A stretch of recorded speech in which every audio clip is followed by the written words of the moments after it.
மக்கள் அனைவருக்கும் வணக்கம். எப்பவும் போல ஒரு கேள்வியில இருந்தே போவோம். ஆசியாவிலேயே கடைசியா மன்னராட்சி ஒழிக்கப்பட்ட நாடு எது? சரி, இப்ப விஷயத்துக்கு போவோம். சமீபத்திய செய்திதான். நேபாள்ல ஜென்ஜி விசஸ் நெப்போகிட்ஸ் ரெவல்யூஷன். இந்த ஜென்ஜி ரெவல்யூஷன்னா என்ன? அந்த போராட்டம் அந்த நாட்டை எங்க கொண்டு போய் விட்டுருக்கு? இந்த போராட்டத்திற்கு அடிப்படை காரணம் அரசியல்வாதிகளின் ஊழல். அப்படிப்பட்ட அரசியல்வாதிகளின் ஊழலுக்கு எதிராக இந்தியாவில் ஏற்பட்டிருக்கும் சட்டத்திருத்தம் குறித்து இந்த வீடியோல விரிவா பார்ப்போம். நம்ம 90s கிட்ஸ் 2K கிட்ஸ் சொல்றோம்ல, அதே போல 1995 டு 2009 வரை பிறந்தவங்களை குறிக்கிறது தான் இந்த ஜென்ஜி. அவங்களால தொடங்கப்பட்டதுதான் இந்த போராட்டம். இது உடனேலாம் ஆரம்பிச்சிடல. சுமார் 6 மாசமாவே நேபாளில் இருக்க அரசியல்வாதிகளோட வாரிசுகளின் வாழ்க்கை சமூக வலைதளங்கள்ல பேசுபொருளா மாறுது. அதாவது ஒரு குறிப்பிட்ட அரசியல் கட்சியில இருக்கவங்க அல்லது ஆளுங்கட்சியில இருக்கவங்களோட வாரிசுகள் இல்லாம பொதுவா நேபாளில் இருக்க எல்லா அரசியல்வாதிகளின் வாரிசுமே சொகுசு வாழ்க்கை தான் வாழ்றாங்க. ஆனா பொதுமக்களோட வாழ்க்கை தரம் ரொம்பவே ஏழ்மை நிலையில தான் இருக்குன்னு சமூக வலைதளங்கள்ல செய்திகள் பரவுது. சரி, இந்த வாரிசுகள் பத்தின விஷயம்லாம் பொதுமக்களுக்கு எப்படி தெரியுதுன்னு பார்த்தா அவங்களோட சோசியல் மீடியா வழியா தான். அவங்க சோசியல் மீடியாவான பேஸ்புக், இன்ஸ்டாகிராம்ல எல்லாம் போஸ்ட் போடுறாங்கல்ல, அதுல அவங்க போடுற பிராண்டட் ஷர்ட், ஷூஸ், போன், வாட்ச்னு எல்லாத்தோட விலையும் இந்த ஜென்ஜி குழுவினரால கண்டுபிடிக்கப்பட்டதுதான் காரணம். ஷூ 18 லட்சம், வாட்ச் கோடி கணக்குலனா ஓட்டு போட்டு ஏழ்மையில இருக்கவனுக்கு கோவம் வருமா வராதா? அதோட விளைவுதான் இதெல்லாம். எரியிற நெருப்புல எண்ணெய் ஊத்துற மாதிரி அடுத்து நடந்ததுதான் ஹைலைட். நேபாள் அரசாங்கம் மெட்டா நிறுவனத்திட்ட ஒரு கோரிக்கை வைக்குது. இந்த மாதிரி அரசியல் போஸ்டுகள் எல்லாம் ஷேர் பண்ண விடாம தடை பண்ணணும். ஆனா அதுக்கு மெட்டா நிறுவனம் ஒத்துக்கலான்ற உடனே பேஸ்புக், இன்ஸ்டாகிராம், வாட்ஸ்அப் போன்ற 26 சமூக ஊடகங்களுக்கு தடை விதிச்சிச்சு நேபாள் அரசாங்கம். நம்ம ஊர்ல டிக்டாக் எல்லாம் பேன் பண்ணாங்கல்ல, அந்த மாதிரி. அந்த தடையை எதிர்த்து நடந்த போராட்டத்துல 19 பேர் காவல்துறையினரால் கொல்லப்படுறாங்க. அதுக்கப்புறம் ஜென்ஜின்னு இல்லாம அனைத்து தரப்பினரும் போராட்டத்துக்கு வர ஒரு கட்டத்துக்கு மேல போராட்டம் வன்முறையா மாறுது. இது நேபாள் முன்னாள் பிரதமர் KP சர்மா ஒலி பதவி விலகல்ல தொடங்கி கட்டுக்கடங்காத வன்முறையால முன்னாள் மினிஸ்டர் ஒருவரின் மனைவி தீக்கிரையாக்கப்பட்டு அரசியல்வாதிகள், காவல்துறையினர்னு எல்லாரும் தாக்கப்பட்டு அமைச்சர்கள்லாம் நாட்டை விட்டு தப்பிச்சு போற வர கட்டுக்கடங்காம போயிடுச்சு. எப்போ ஒரு போராட்டம் வன்முறையா மாறுதோ அப்பவே அந்த போராட்டம் அதோட மதிப்பை இழந்துரும். 2021 மியான்மர், 2022 ஸ்ரீலங்கா, 2024 பங்களாதேஷ், இப்போ 2025 நேபாள்னு வன்முறையா மாறின எந்த போராட்டமுமே வெற்றி பெற போறது இல்லை.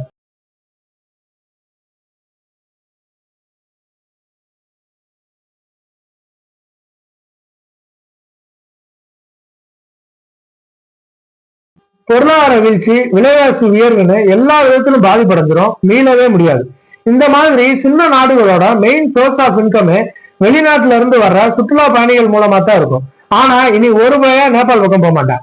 இந்த சூழ்நிலையில நேபாள் அமைச்சரவை கலைக்கப்பட்டு முன்னாள் உச்ச நீதிமன்ற நீதிபதி சுசிலா கார்கே அவர்கள் இடைக்கால பிரதமரா பதவியேற்றிருக்காங்க. ஆசியாவிலேயே 2008 கடைசியா மன்னராட்சியை ஒழிச்சு கம்யூனிஸ்ட் அரசால் ஆளப்பட்டு வந்த நேபாள் அரசாங்கம் ஊழல்னால எந்த நிலைக்கு தள்ளப்பட்டிருக்கு பாருங்க. இந்த விஷயம்லாம் நடக்கும்போது இங்க இருக்கவங்க நம்ம ஊர்லயே இப்படி போராட்டம் நடந்தா எப்படி இருக்கும்னு பேசுறதா பார்க்க முடிஞ்சிச்சு. இந்தியா போன்ற ஒரு மிகப்பெரிய ஜனநாயக நாட்டுல அதெல்லாம் நடக்காது. சரி, உங்களுக்கு அவ்வளவு கோபம் இருந்தா அதெல்லாம் ஓட்டு போடுறப்ப காட்டுங்க. சரி, நேபாள் நடந்த மாதிரி ஏன் இங்க நடக்க போகுது? இந்தியாவில இப்ப சமீபத்துல திரு அமித்ஷா அவர்களால இந்திய அரசியலமைப்புல கொண்டு வரப்பட்டிருக்க சட்ட திருத்தம் சாதாரண பொதுமக்கள்ல இருந்து பிரதமர் வரை சமம்ன்ற நிலை ஏற்பட வழிவகுத்திருக்கு. இதுதான் நேபாளுக்கும் நமக்கும் உள்ள வித்தியாசம்.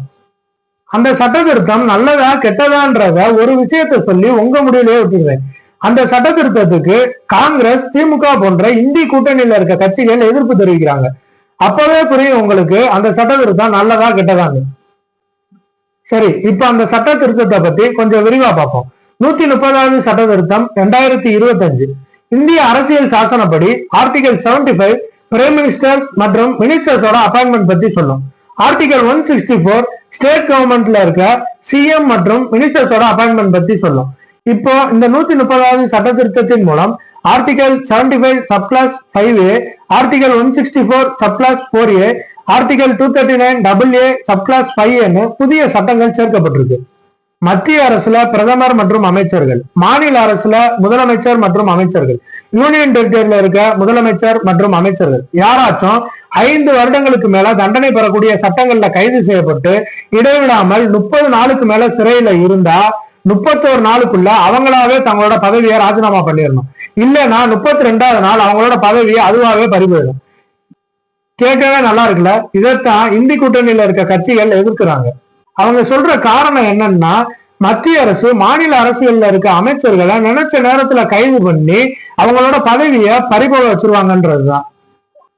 பொதுவா ஒரு ரிமாண்ட் 14 நாள். அப்ப ஒரு ரிமாண்ட் முடிஞ்சு 2வது ரிமாண்ட் முடிஞ்சு 3வது ரிமாண்ட் ஸ்டார்ட் ஆகிற வர டைம் இருக்கு. உங்க மேல தப்பு இல்லைன்னா கோர்ட்ல ப்ரூவ் பண்ணிக்க வேண்டியதானே. அப்ப நீதிமன்றங்கள் மத்திய அரசின் கட்டுப்பாட்டுல இருக்குன்னு சொல்றீங்களா? பிடிக்காதவங்களுக்கு எல்லாம் தண்டனை கொடுக்கறதுக்கு. ஏன்னா ரிமாண்ட முடிவு செய்யறது நீதிமன்றங்கள் தானே. இதே போல இதுக்கு முன்னாடி மக்கள் பிரதிநிதித்துவ சட்டம்னு ஒண்ணு இருந்துச்சு. ஆனா அதோட சாராம்சம் 2 ஆண்டுகள் ஜெயில் சென்டென்ஸ் பெற்றிருந்தா அவங்களோட பதவி அதுவாகவே பறிபோயிடும். ஆனா இந்த சட்டம் அப்படி இல்லை. விசாரணை கைதியா இருந்தாலே அவங்களோட பதவி பறிபோயிடும். அதுதான் எல்லாரையும் ஆட்டங்கான வச்சிருக்கு. இதுல இருக்க இன்னொரு விஷயம் என்னன்னா, அவங்க ஜெயில இருந்து வெளியே வந்த உடனே, அதாவது 30 நாளுக்கு மேல உள்ள இருந்து பதவி பறி போய் நிரபராதின்னு விடுதலையாகி வெளியே வந்தா மட்டும் இல்ல, ஜாமீன் வாங்கிட்டு வெளியே வந்தாலும் அவங்க மீண்டும் அந்த பதவியை ஏற்க எந்த தடையும் இல்லை அப்படின்றதுதான். அதனால இது பதவியை பறிக்கிற முயற்சி இல்லைன்றத புரிஞ்சுக்கணும். 1950ல அரசியலமைப்பு நடைமுறைக்கு வந்தப்போ இப்படியான சட்டங்கள் தேவையில்லாம இருந்திருக்கலாம்.